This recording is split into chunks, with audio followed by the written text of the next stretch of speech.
Entonces, habría que ver cómo se está configurando en el sur, el Banco del Sur, el Sucre. Se habla ya de una moneda suramericana.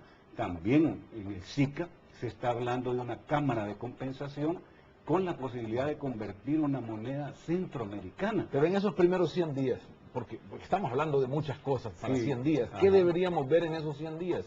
Bueno, en este gobierno.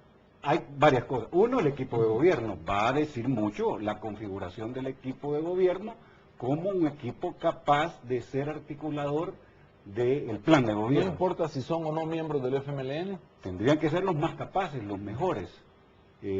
Independientemente debe haber un compromiso con el programa de gobierno, un compromiso con el espíritu del nuevo gobierno. Eso es evidente, porque no sería como a contrapelo tener funcionarios que no compartan el ideario del presidente y el programa.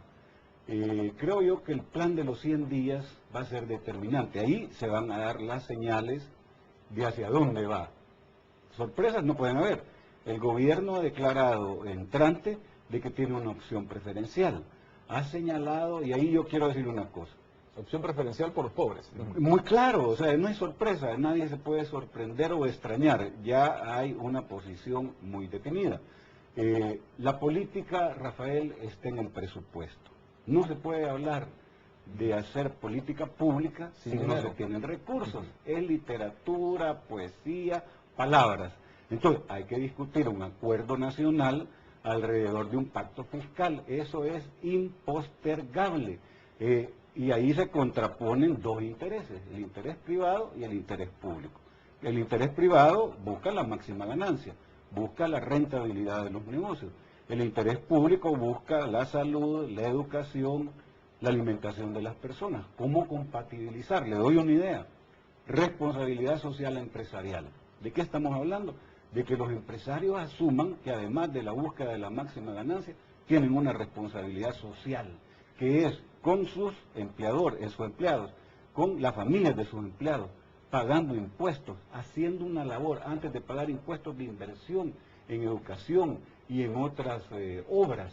Entonces aquí todo, esta no es cuestión solo del gobierno. Ese debería ser el resumen del concepto unidad nacional, sí, alrededor de generar ese presupuesto, de generar ese dinero para que el Estado pueda salir adelante. Sí. Uno, pacto fiscal. Otro, cómo vamos a enfrentar el problema de seguridad ciudadana, que afecta a la persona que se levanta a las 5 de la mañana a trabajar y anda a pie, y al comerciante o al gran empresario que distribuye su mercadería y tiene que pagar seguridad privada porque no tiene asegurada sus ventas por el temor a los asaltos. Entonces aquí todos perdemos si hay inseguridad ciudadana, todos perdemos si hay un problema de ingobernabilidad producto de que no hay empleo, de que no hay asegurada la canasta básica alimenticia. Entonces, digamos varias cosas para puntualizar. Uno, esperemos los 100 días y esperemos el plan de los 100 días.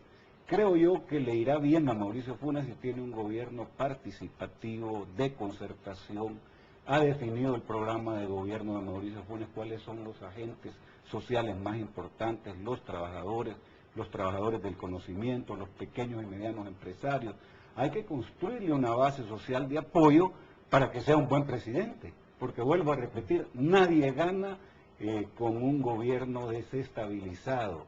Vamos a ver también qué hace la otra parte de los poderes del Estado. Roberto, hablamos de la oposición, ¿no? En este caso será Arena. ¿Cómo entender o deber entender esa oposición en esa visión de unidad nacional a la que el mismo Mauricio Funes ha insistido y llevado, quieras o no, al presidente Saca? Se ha visto que hay un acercamiento en esa línea para crear una oposición que, ya lo dice Arena, va a ser propositiva, no destructiva. Así es, hay varias fuerzas, hay poderes reales, poderes fácticos, poderes políticos partidarios. Empezamos por Arena. Han comenzado bien, las señales son buenas, hacer declaraciones de convertirse en oposición responsable. Como declaración suena bien, vamos a ver en los hechos. En principio, también démosle el beneficio de la duda a Arena, que va a ser capaz de hacer una oposición responsable. Después veamos lo mediático. Aquí pueden darse linchamientos mediáticos. No es lo mismo gobernar con los medios de comunicación a favor o neutrales u objetivos que totalmente en contra. Los medios de comunicación social, y estamos en uno de ellos, juegan un papel fundamental en estos 100 días. Y si esa premisa es válida, que los primeros 100 días son como el beneficio de la duda para esperar a ver cómo se están parando en la realidad, esperaríamos que los medios de comunicación también le den ese compás de espera al futuro gobernante para ver cómo se planta en la conducción del Estado, en la administración del aparato del Estado. Vamos a ver qué hace el ejército también, que es otro poder fáctico. Debería de cumplir con su responsabilidad y su obligación constitucional, pues, o sea, lo extraño sería que no cumpliera con lo que la doctrina que aprobamos en los acuerdos de paz en relación a la Fuerza Armada se cumpla. ¿Tiene miedo del ejército? ¿De Yo sus pienso reacciones que ¿hay algo que le haga desconfiar?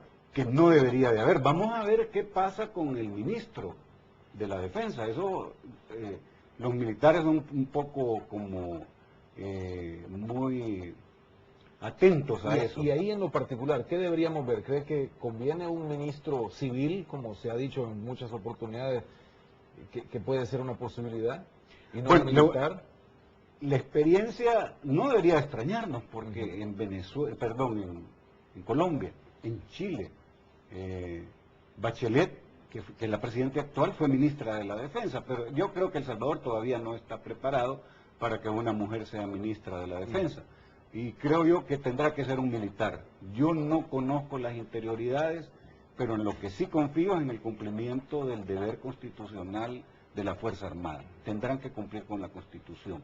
Entonces, si todos nos damos cuenta que nadie gana desestabilizando y que la búsqueda de la gobernabilidad tiene un precio, porque no hay nada gratis, ¿y cómo vamos a construir gobernabilidad? Construyendo consensos básicos de país. ¿Alrededor de qué? Porque también suena hueco, es una cosa vacía hablar de unidad nacional, de consensos básicos, de concertar. Ya eso ya no es suficiente, aquí hay que definir, vamos a concertar alrededor de esto.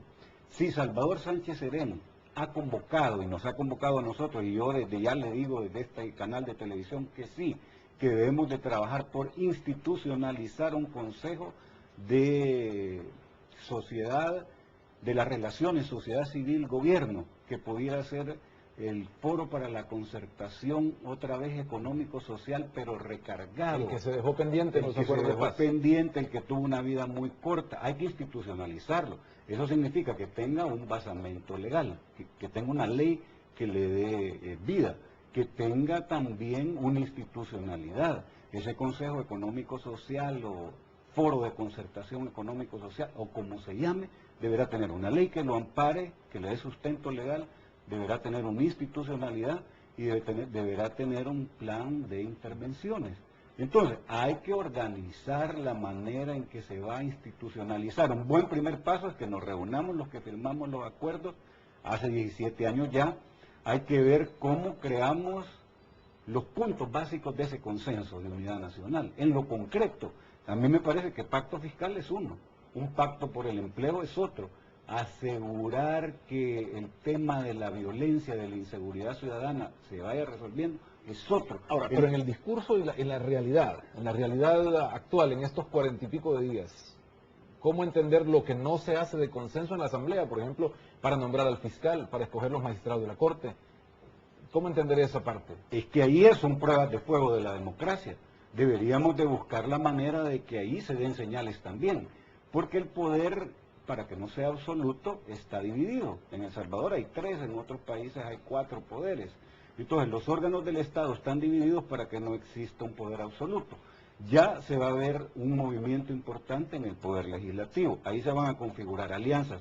Parecería ser que todo no está exactamente como lo dejó la elección, por lo de los cambios que se están dando en el PCN, digamos.